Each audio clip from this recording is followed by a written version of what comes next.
Good afternoon once again, ladies and gentlemen. Welcome to Bahrain for round 3 of TNR Season 2. That's the fastest lap so far. Well done. Fantastic. You've got pole. We actually were shuffled down to 5th with only a 29.0. Those who raced in PRL just 6 days earlier will have known I actually did a 28.4 for pole, so I couldn't get within even half a second of my target there. It's quite a disappointing lapping qualifying from me, but we'll see what we can do in the race and try and recover from it. In fact, the 4 cars in front became 3 before turn 1 and then ruined my own race, just like in Australia. Bit of wing damage here. I may have made 2 places, but I've already destroyed my race, unfortunately. Look at the lack of steering ability, so much understeer through this middle sector. So it's now about damage limitation.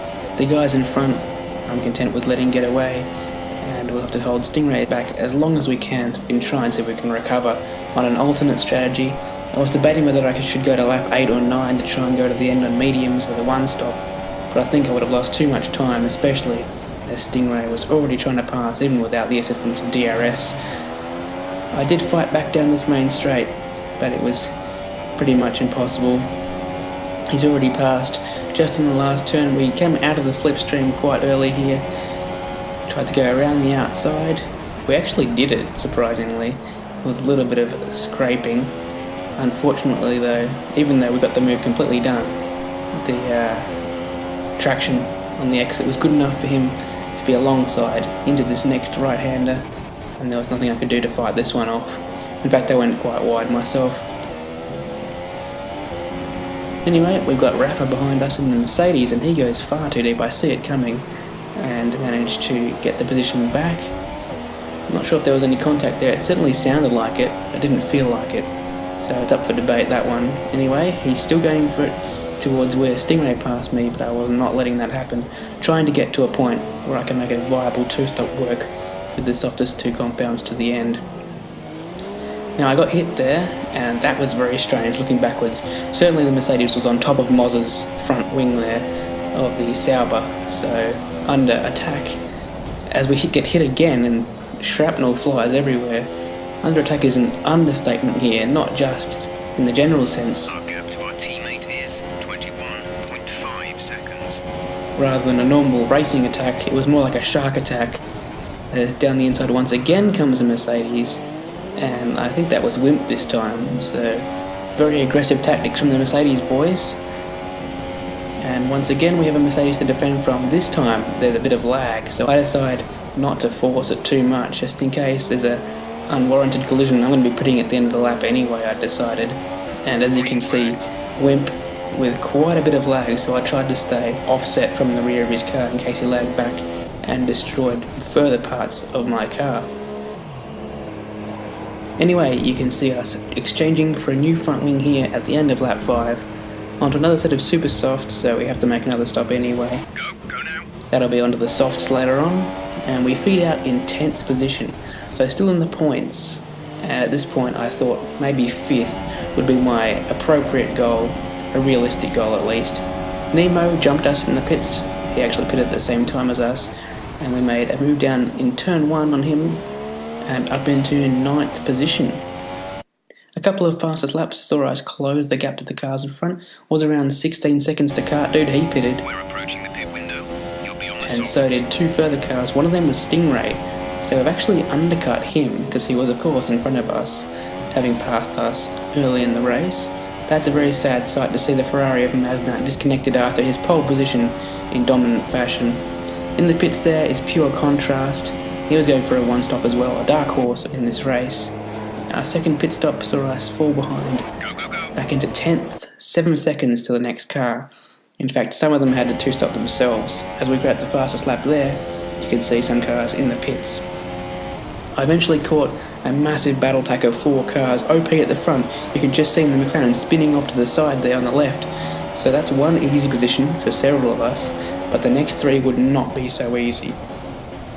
Just look at the chaos unfolding in front of me. At any point, one of these guys could make a mistake. They could see my wing broken once again, or worse, some sort of catastrophic failure. So I backed off early and just waited to see if there was a chance for me to pick off any one of these guys by a mistake rather than trying to force the issue 3 wide or something silly like that.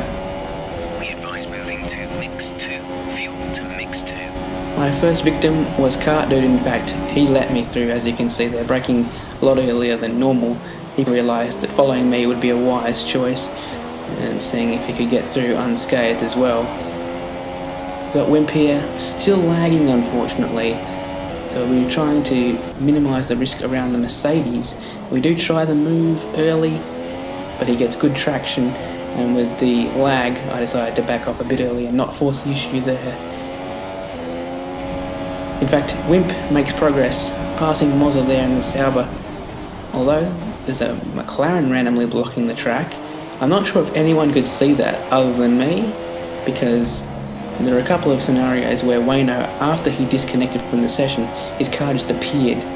Anyway, Mozza somehow retained the position. Now look on the indicator there, I have an orange rear wing. DRS will be offline. There's a fault with the rear wing system. Stay out, we can work on a fix remotely. Not only did that mean the DRS was not available, it also just made the rear of the car feel like jelly. Through here particularly, I lost so much time as the balance was completely out of whack. Talking of balance out of whack, Wimp, I don't know what that was, it was certainly an unsafe regional. Anyway, further lag, and we weren't able to get past, but thankfully we didn't sustain any damage either, so that could have been a lot worse. Mozza, however, is loving that. We have 5 laps of fuel remaining. He's escaped up the road. I'm not sure whether Wimp wanted to pit there. He's all over the place, at least on my screen. Not really sure if he's doing this himself, but yeah, I'll give him the benefit of the doubt. Okay, you should see DRS back online now. We've fixed the problem. Even without the assistance of DRS there, we got past the Mercedes finally. We had to defend here because he was looking quite feisty in trying to get that position back. Thankfully though, he didn't go for anything too reckless, and we maintained what was at the time 5th place. Virtual safety car, reduce speed immediately and keep a positive delta. That virtual safety car was for the retirement of OP Magic. Now, that was a collision on my screen. A still Maznat in the way of Mozza. Apparently Mozza didn't even hit him, but thankfully he did, otherwise I might have got a penalty for illegal overtake there, because the Ferrari was actually hit off the track, meaning I didn't need to give the position back. Anyway, we caught Mozza in the Sauber for P4 and took him, and that was possibly, at this point, with only 3 laps to go, as far as I thought I'd be able to get. However, my position now changed to P5, as you can see in the top left. That was quite interesting. Turned out that Wayno had appeared in front of me on the leaderboard, and obviously that wasn't true because that's not him driving the car, he'd already disconnected, so we get that P4 straight back. Now it was 8 seconds and a bit with 2 laps to go to Force 1. That was dramatically reduced with 1 lap to go to 3.8, and in the last sector of the race, would you believe, he's only right in front of me. So he's had an absolute shocker. Turns out he ran to the back of Stingray, as Stingray perhaps brake checked him.